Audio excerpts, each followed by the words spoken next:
So welcome to week 16. This is our final class on Kalachakra. We're looking at chapters 35 and 36 today, with 35 being the Yoga of Meditative Concentration. That's the sixth of the yogas associated with the completion stage of Kalachakra. So we started with the withdrawal yoga, which had the parts of the day and the night as a part of that, and the various signs, the 10 signs, and then we did meditative absorption, and then the winds, the pranayama, and looking at Vajra recitation and Vase yoga were key parts of that. Then we did the yogas of retention and also recollection last time. And so today we focus on the yoga of meditative concentration. So we begin with the meaning of the term. And here it says, unchanging bliss is achieved from desire for the empty form Mahamudra consort. So we usually think of desire as something we shouldn't be doing in Buddhism, but in this case it's appropriate because it has to do with a desire related to the practice. And then the mind is placed single-pointedly in the indivisibility of emptiness, endowed with every supreme aspect and unchanging bliss, hence the term meditative concentration. And then from the great commentary, it says that in the nature of wisdom and method means that consciousness and the object of consciousness are mixed as one. So they become one taste there. And the power that is unchanging bliss is a meditative concentration upon the gnosis form, or emptiness, that we've talked about previously. And, excuse me. Then also from the Kalachakra commentary, it mentions unchanging bliss is achieved from the yearning for the desired goddess, divorced of consciousness of subject and object, as meditative concentration. So that helps clarify the meaning here. Then we move on to 554, and it talks about the time for meditation. When the recollection body, so going back to the previous one, has been attained and the four joys of descent and stable ascent are accomplished from reliance on activity mudra consorts, wisdom mudra consorts, and the Chandali fire, then skipping a line, we have the ability to create unchanging bliss. So that is the main part of the focus here, is the unchanging bliss. And then once the yogi has the ability to induce unchanging bliss because of familiarity with desire for the Mahamudra consort, the meditations of meditative concentration should begin. And then from the great commentary, it says, next is great accomplishment. Terminology changes a little bit there. When there, and that's the fourth of those different forms that we looked at before. When there is union with wisdom, when the unmoving bliss is to be created, this is definitely the time of great accomplishment. From the subtle yogas teaches the great accomplishment is achieved definitively from the fluid, well joined into the woman of excellent mind channel. It would be the central channel. Okay? And then so when there is the union with wisdom, the mudra consort, and when the unchanging bliss is to be created in reliance on the drops not moving to other places, so they're stabilized in the chakras, this is definitely the time to meditate on the great accomplishment, the meditative concentration. What is great accomplishment? Subtle yoga practice is taught at two levels: provisional generation stage practice and definitive completion stage practice. In the definitive practice, the red and white fluid elements are well joined onto or inside the woman of excellent mind or central channel and do not move to other places.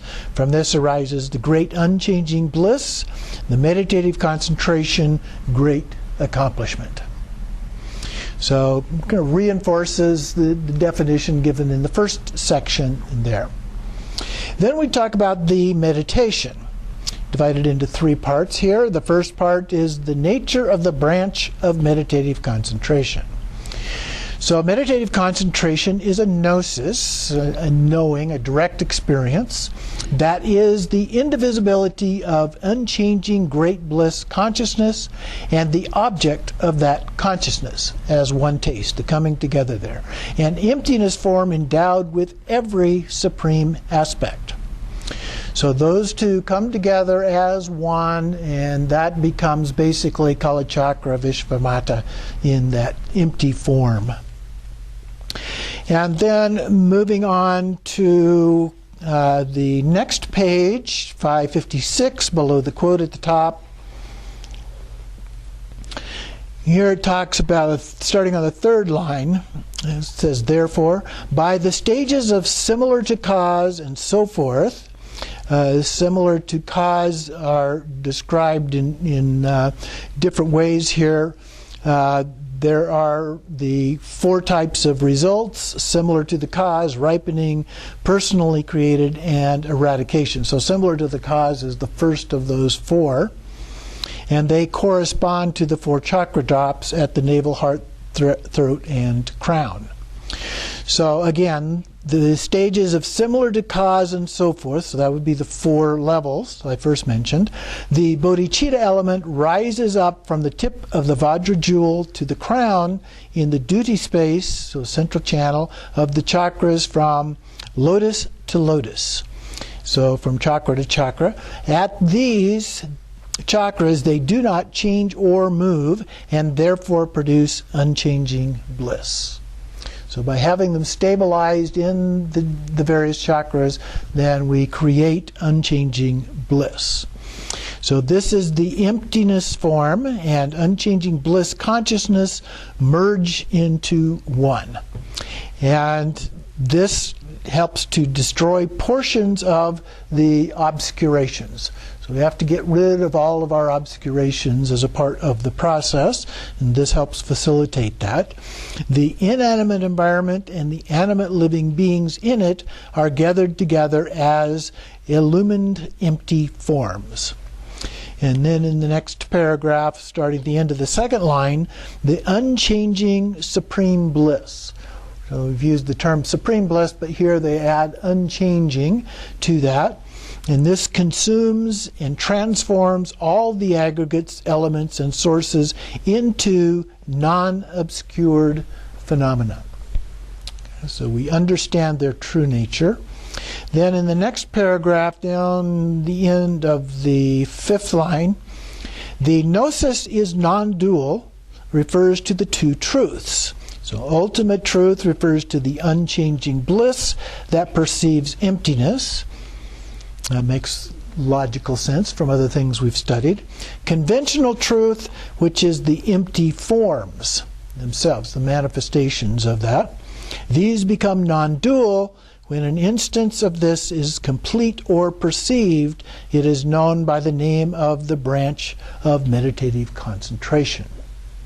So when we recognize this, we know this directly through our experience, that's the actual meditative concentration. So there are two divisions for this, the top of 557. The first is the division by cause and basis. So the meditative concentration in those of low intelligence is developed by reliance upon an activity mudra consort.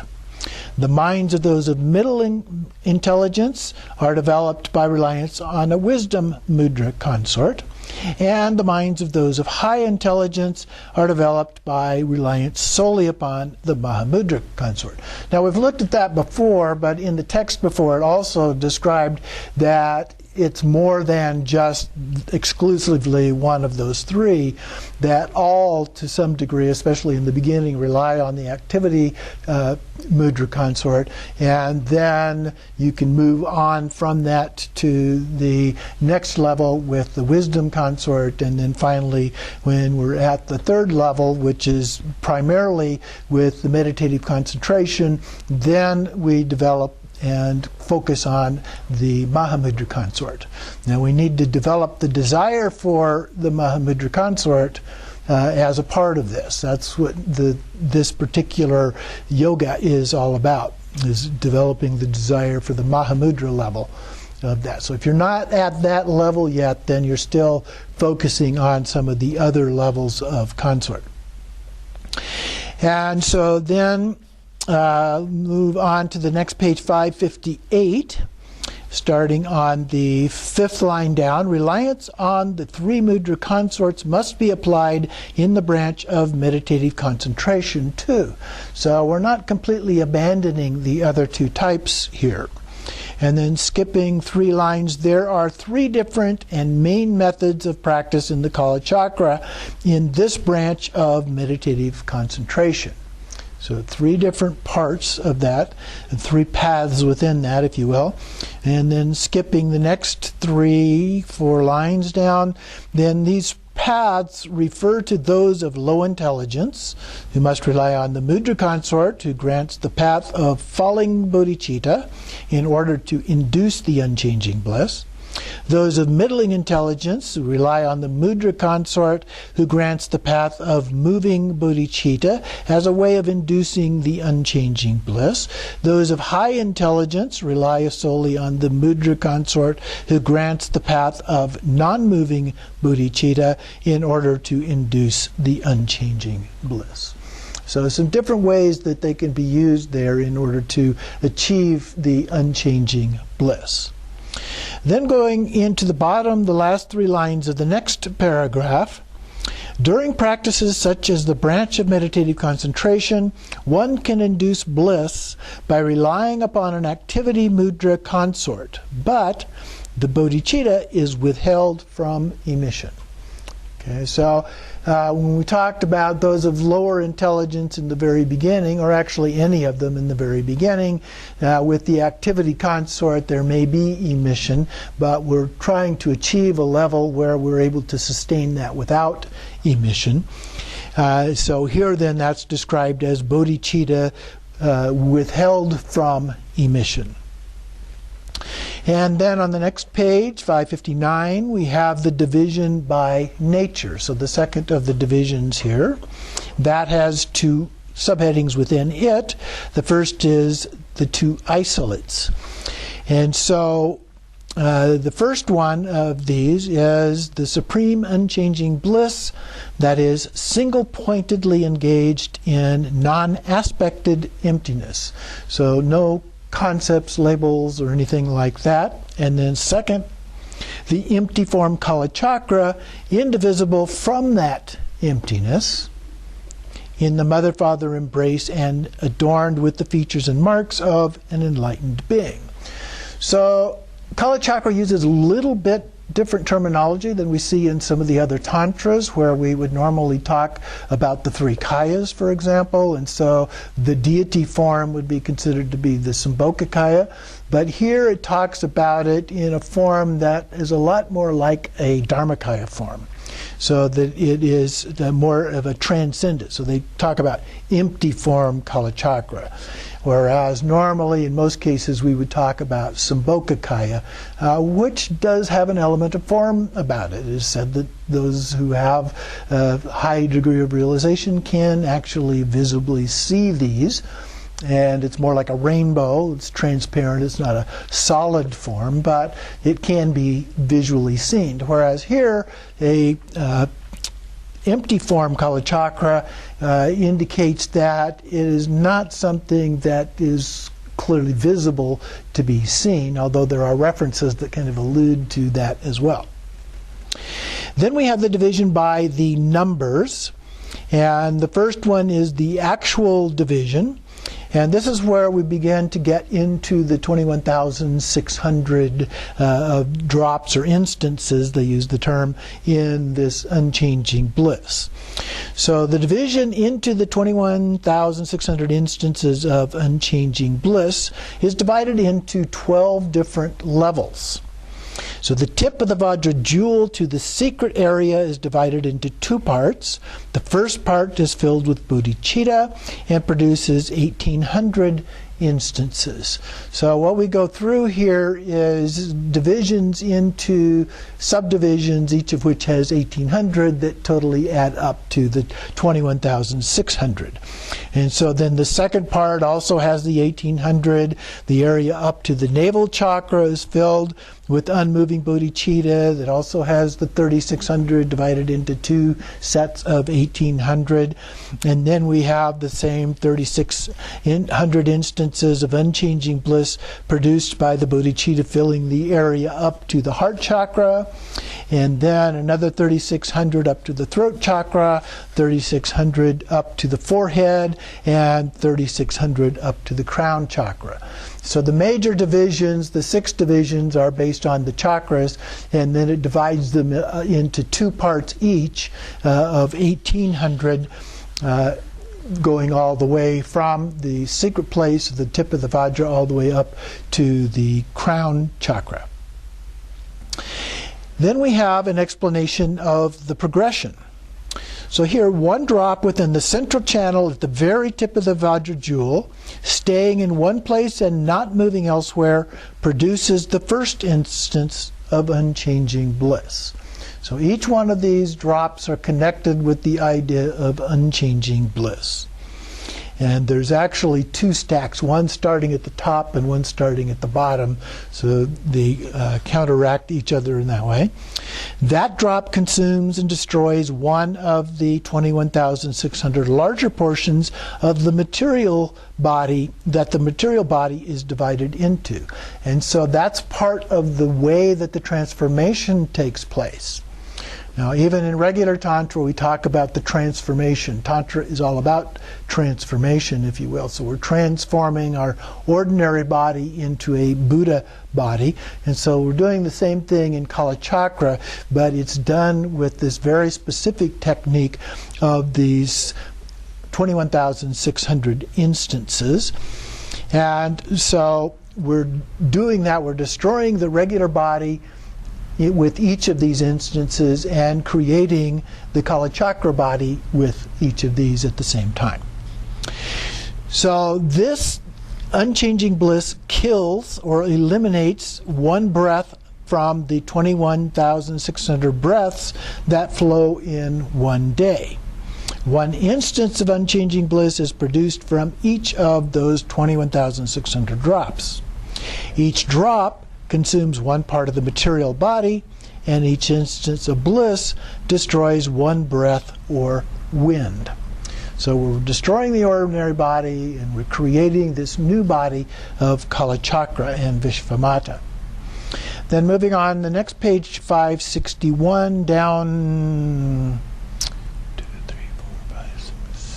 the end of the 7th line. The bodhicitta descends from the crown to the tip of the Vajra jewel to create the 16 joys, at the end of which is the first instance of unchanging bliss is formed and increases until its last increase, at the end of which full and complete Buddhahood is attained. And then the next paragraph, these instances of supreme and unchanging bliss arise from their special cause, which is the empty form Mahamudra consort, in the aspect of Vishvamata. So I mentioned that just a little bit ago. And then the 21,600 instances of unchanging bliss is indivisible from oneself as an empty form Kalachakra in mother and father aspect. So in union together. And then it talks about some areas of doubt. It divides into 2 headings. And first one of those is how instances of supreme and unchanging bliss are assigned to the different levels. And then it goes on, the basis for the examination, the 12 levels. Then the next section, the examination of the areas of doubt, including the positions of past scholars and their invalidity. I'm not going through those, so I'm skipping on through here to page 566. You can go through all of those areas of doubt if you choose to do so, and read back about those. So we get to a statement of our own understanding. And here he talks about Bhutan, The first level in the Kalachakra tradition corresponds to the first Arya level, great joy, and the 9th level corresponds to the 9th Arya level, excellent mind. In the perfection vehicle, the 10th level, the cloud of Dharma, is divided into the mere, the special, and the uninterrupted paths. In the Kalachakra tradition, the 10th level is the mere 10th, the 11th is the special path, and the 12th is the uninterrupted path. At the end of the 12th, after instances of the 21,600 of unchanging bliss, is established at the level of all light, or the 11th level, the state of Vajradhara. And then on 567, the next page, just below the quotation there, so second line of the text, how can the levels as they are taught in Kalachakra tradition be valid description of the 10 levels of the Arya, or the 10 bhumis? At the last 2 lines of the same paragraph, the qualities and the levels are as taught in the great commentary, but a fraction of his qualities, but scholars should examine this. So he's not making a firm commitment here one way or the other on the differences on those particular aspects. The next section is how bliss meditates upon emptiness. And 2 parts to this as well, starting with examining some doubts again. Some say, skipping a line, emptiness is mere negation of the object of refutation as taught in the perfection vehicle, is explained as having no essence. And then in the second quotation below that, at the very bottom of the page, second line, end of the second line, when examining the aggregates with analysis and nothing is found, it is without essence. To include that nothing therefore exists at all is to fall within the view of nihilism. So it's important that we don't say this is just a total void, that it has an essence. And so at the top of the next page, continuing in the quotation there, 3 lines down, emptiness is far from a non-existent emptiness. Okay? And we've seen that in other sources as well, but it's re-emphasizing that.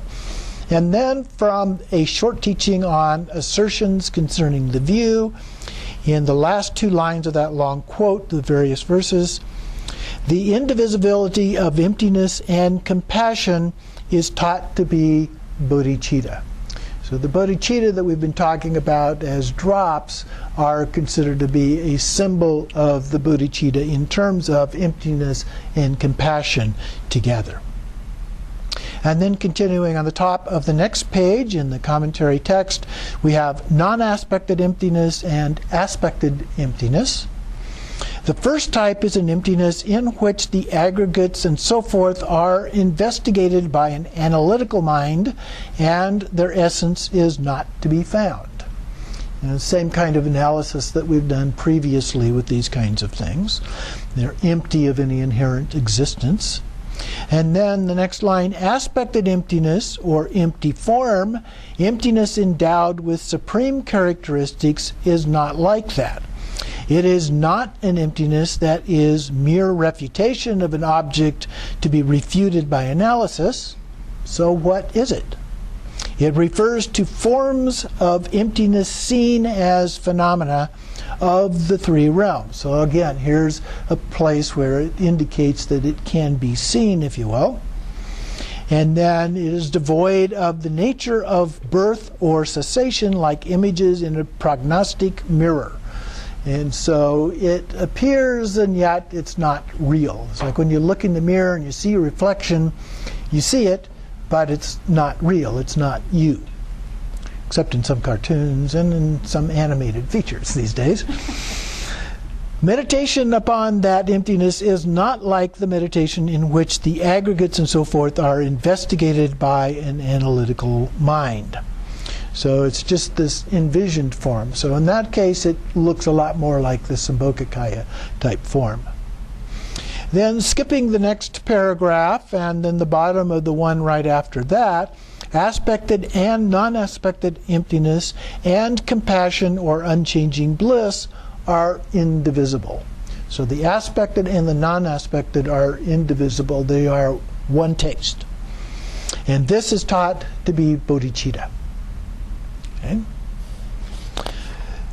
Then we're going to skip a few pages here and move over to page 572.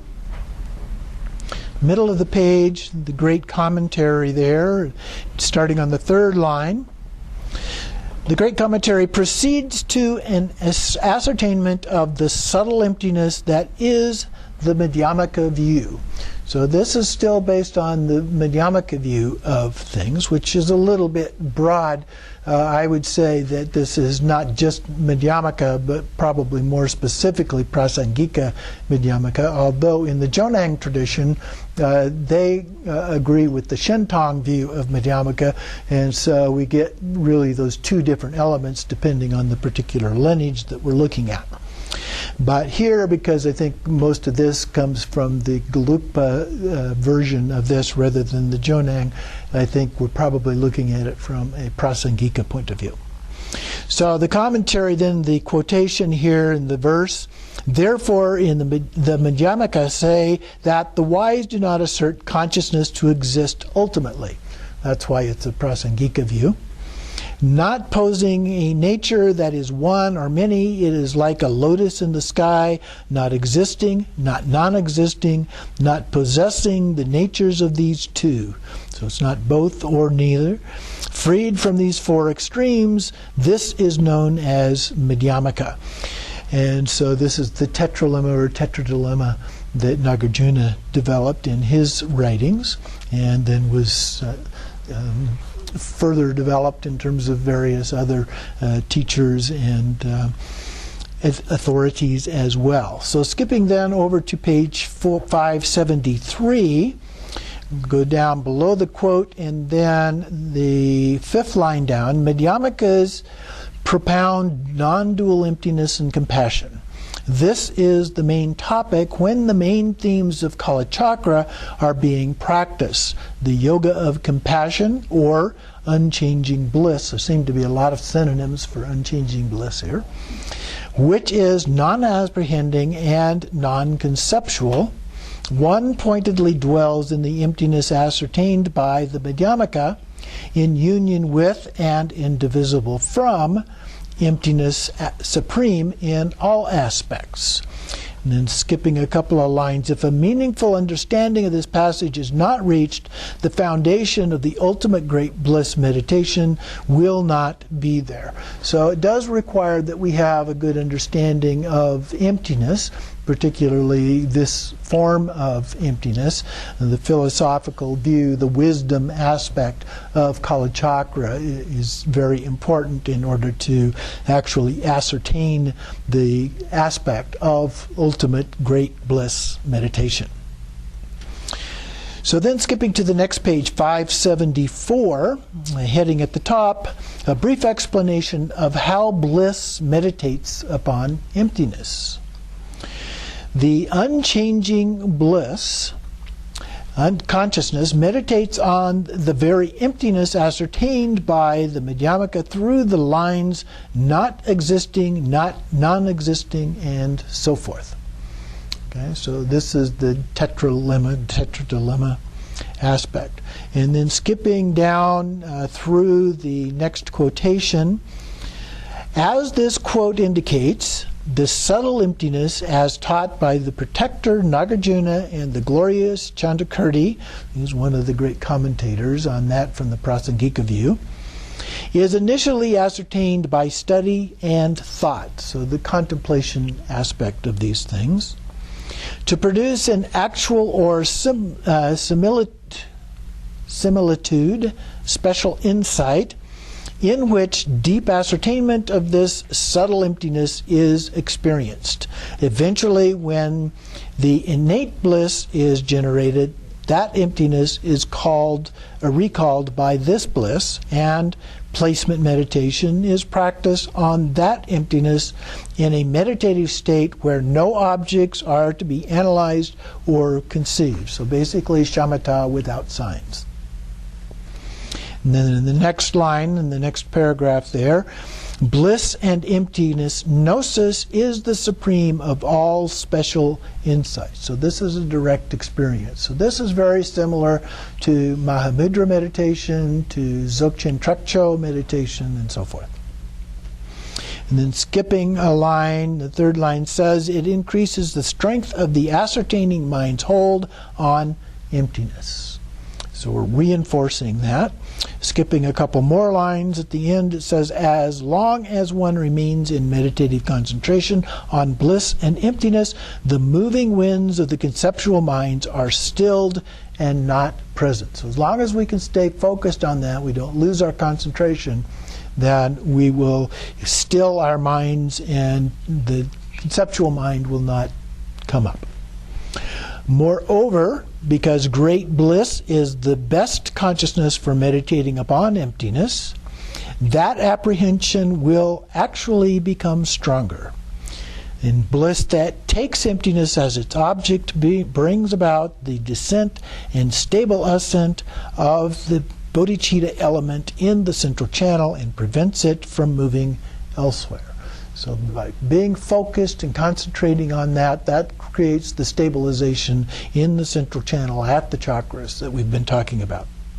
This creates a special bliss within the body, which becomes a causal condition for the primordial or clear light mind to develop into the entity of great bliss.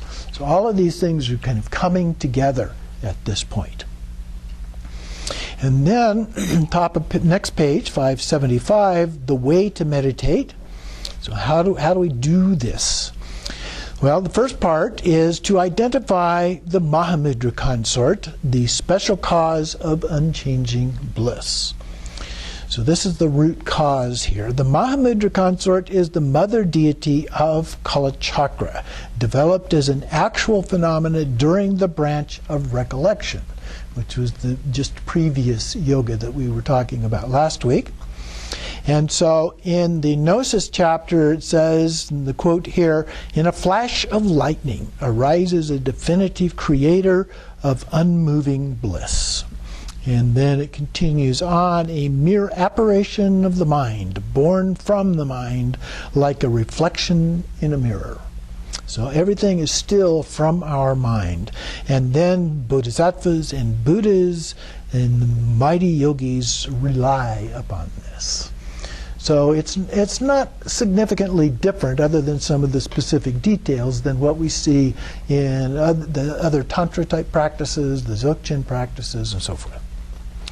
And then the great commentary says, in the next quote, until the finality of enlightenment, the yogi meditates on this Mahamudra, this mere appearance within the mind.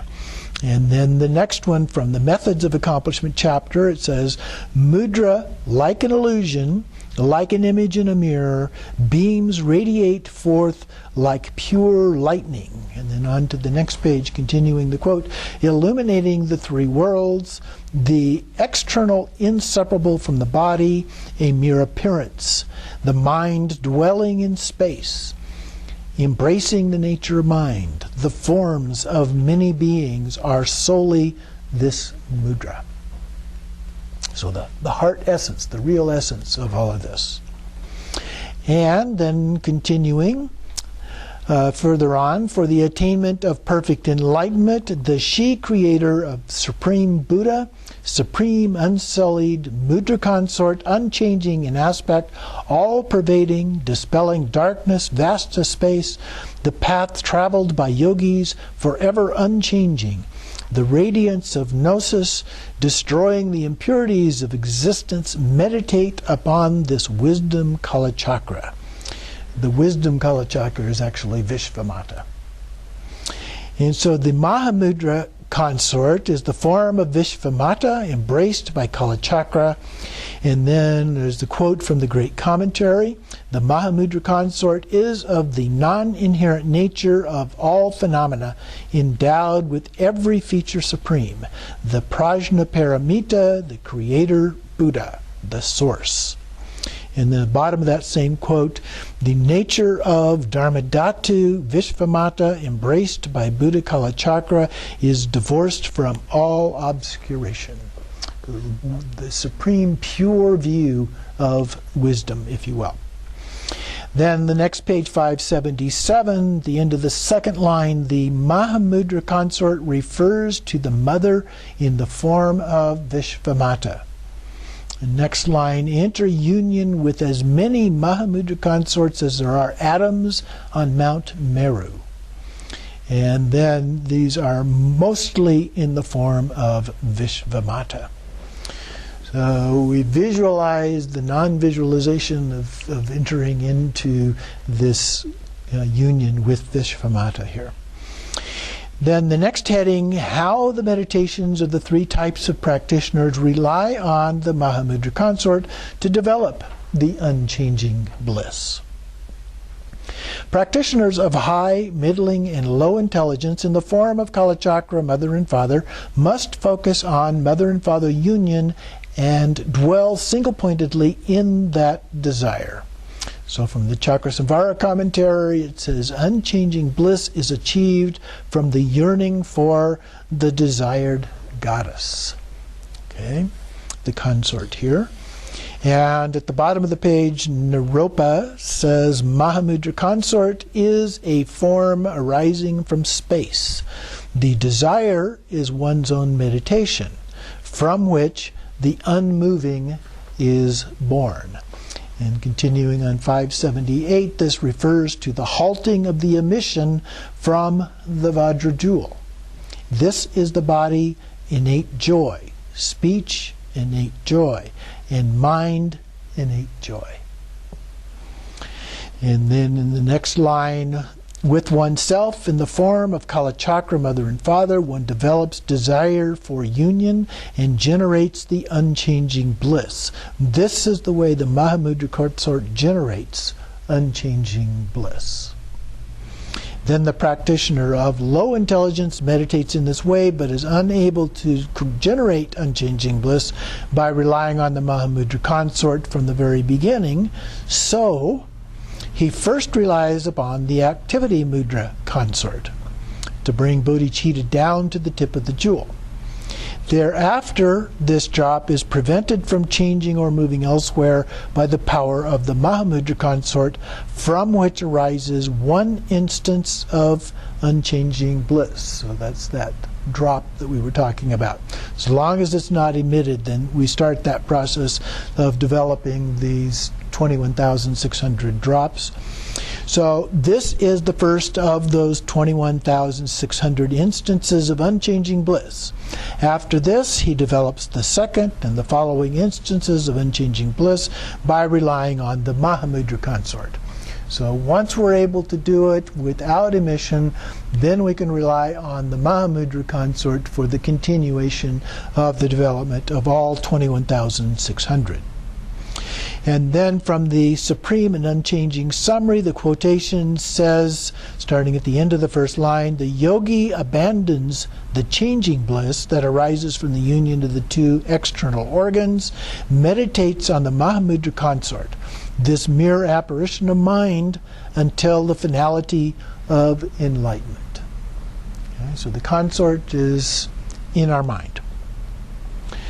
And then continuing in the next paragraph, therefore, up to and including the branch of recollection, which is the fifth of the yogas, any or all of the three types of practitioners will generate bliss by union of the two organs. So this is done in the earlier stages, generally speaking. And the practitioner of low intelligence will especially rely on the activity mudra consort and develop unchanging bliss through the union of the two organs. So you can go all the way up to the Mahamudra consort with an activity consort. And then later, you'll be able to generate the unchanging bliss by relying on the Mahamudra consort. Then the very last line on the page, the first line of the next paragraph, The practitioner of middling intelligence generates unchanging bliss through reliance on the wisdom consort. And apart from the difference in the consort, this practice is similar to above. Next paragraph, the practitioner of high intelligence, then, from the moment he develops the ability to produce unchanging bliss, relies solely on the Mahamudra consort to generate unchanging bliss. In the form of Kalachakra Mother and Father, he focuses single-pointedly on union and meditates on desire. This causes the Chandali fire to blaze, and one red speck travels to the crown of the coarse body. When this is stabilized, the white bodhicitta melts and descends through the central channel to the tip of the Vajra jewel, where it is held by the power of the Mahamudra consort. And so this then becomes the pattern. So we generate the drop. So the red drop is ascending from the tip of the jewel up to the crown, or wherever we happen to be as these two, as they stack, stacking downward in that case with the red drops. And then the white drop descends to the tip of the jewel, and we begin the ascension of the stacking of those drops, the white drops, from the tip of the jewel back up to the crown. So then starting at the third line from the bottom of that same paragraph, this is the first of the 21,600 instances of bliss, the attainment of the path of seeing, wherein emptiness is newly seen with direct perception, and the attainment of the first level great joy. Continuing the next paragraph, the 21,600 white drops are then stacked up in succession inside the central channel from the tip of the Vajra jewel to the center of the crown chakra. Similarly, 21,600 red specks or drops are stacked from the crown to the tip of the Vajra jewel, and 21,600 instances of unchanging bliss, developed in dependence upon the drops and arranged in groups of 1,800. These will form the 12 levels. So we talked about the formation of those 12 different parts previously, but it's the 21,600 in both directions that are the essence of that transformation that takes place. So then at the very bottom of the page from the great commentary, the quote says, "Whatever drops there are of bodhicitta travel from the forehead to the throat, heart, navel, and secret place. They are stopped from the by the power of pranayama, and the secret place, at the secret place, the body drop is halted. Likewise, the speech, mind, and gnosis drops are halted at the navel, heart, and throat." So we go through all of these drops at the secret place, and this is stopped at the opening of the organ, and then this is the accomplishment of the wisdom gnosis. At the bottom of the quote then, "Unmoving bliss are dharmadhatu here, and granted by prajna paramita. Therefore, the bliss of Mahamudra is supreme and unchanging." Continuing in the next paragraph, the meaning of this passage is as follows, starting on the third line. "Coagulated drops are stopped from falling by the power of pranayama. They are the body, speech, mind, and gnosis drops, and are stopped at the secret area, navel, heart, and throat, respectively. The molten fluid, which is different from the solid body drop at the secret area, is halted by opening the organ at the tip of the Vajra jewel. By what is it blocked? By the Mahamudra consort." And then on the next line, "It is made immobile by the Mahamudra consort.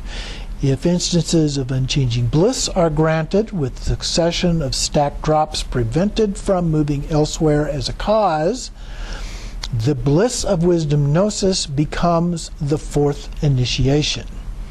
In the next line, "Because drops do not move to other places, the instances of unmoving or unchanging bliss are here called dharmadhatu." The next line, "They are produced by the Mahamudra consort, prajna paramita," among several names that are given in this particular case. And then similarly, the red bodhicitta constituents are stabilized from the crown to the tip of the Vajra jewel.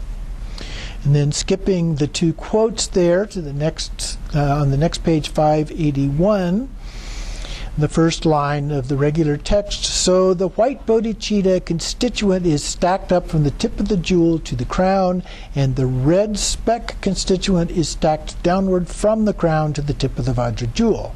From this, the mind turns into the 21,600 instances of bliss, and finally, the non-abiding nirvana.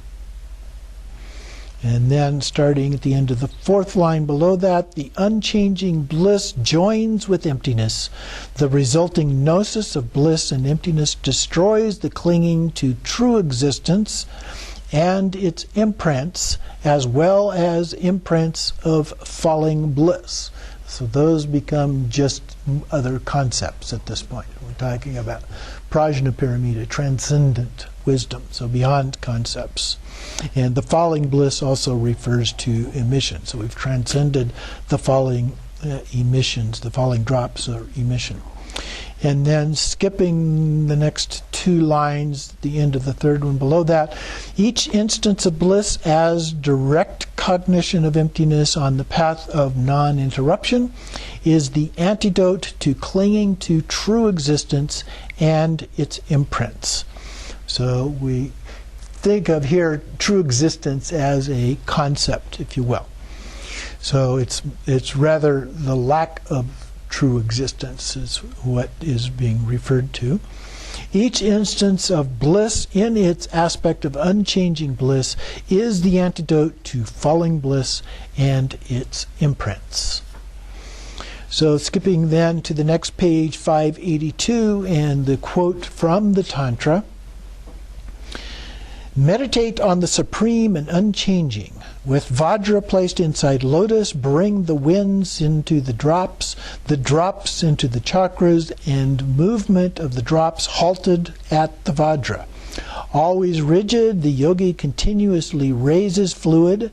With the Yoga of Mahamudra, the descent to the Vajra, and by its blessing, the instances of supreme unchanging completed at 21,600 will bring the great enlightenment, the attainment of Vajrasattva.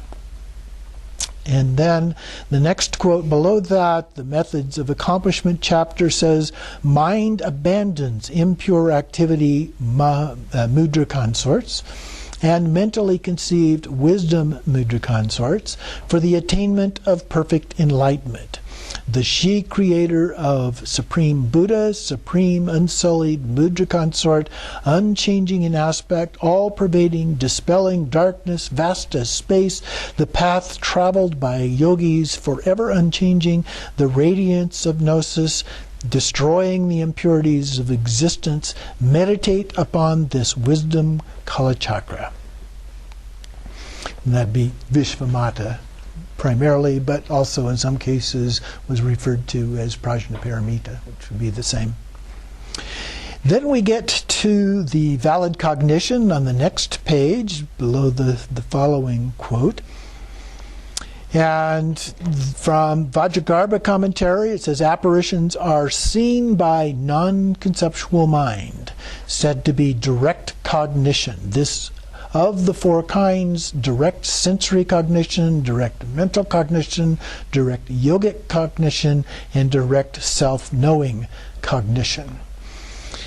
And then in the next line in the text, the way that the six-branched yogas are determined as being direct cognition is from the point of view of cognition being non-mistaken and non-conceptual regarding the empty forms.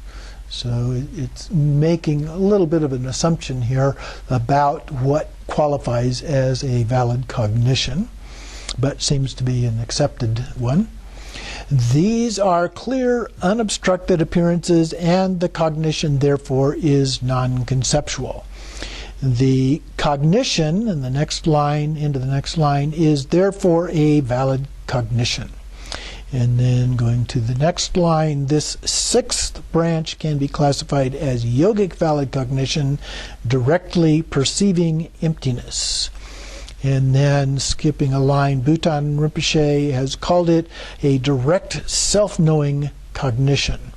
And Gyaltsep Rinpoche also asserts it to be a direct self-knowing cognition. So there seems to be support from a variety of people for that. And then we have the purification divisions. In the form aggregate group, this is purified, that is purified by this particular branch. So we go on to the next page, 584, from the Great Commentary. It says, the glorious meditative concentration is the wheel carrier. This refers to Vairocana. The hand symbol, hand emblem of Vairocana is the wheel, the Dharma wheel. And then the results, the last section here from the Great Commentary, in the quote, purification is accomplished by meditative concentration. This refers to the apprehending consciousness and objects apprehended becoming as one, as we've referred to previously. The unchanging bliss is spoken of as meditative concentration. Therefore, the purification accomplished by meditative concentration is that in a few days, referring to the days of 3 years and 3 fortnights, the gnosis form will be accomplished. So that gives us a timeline for potentially accomplishing this through this practice. This refers to enlightenment, with the attainment of the 10 powers and so forth. Then, in the next paragraph, concerning the ultimate results, the aggregate of form, the earth element, the organ of the body, the sensory source of smell, the anus, and the action speaking are 6 phenomena transported into non-obscuration to become Vairocana and so forth. So that concludes the chapter on meditative concentration.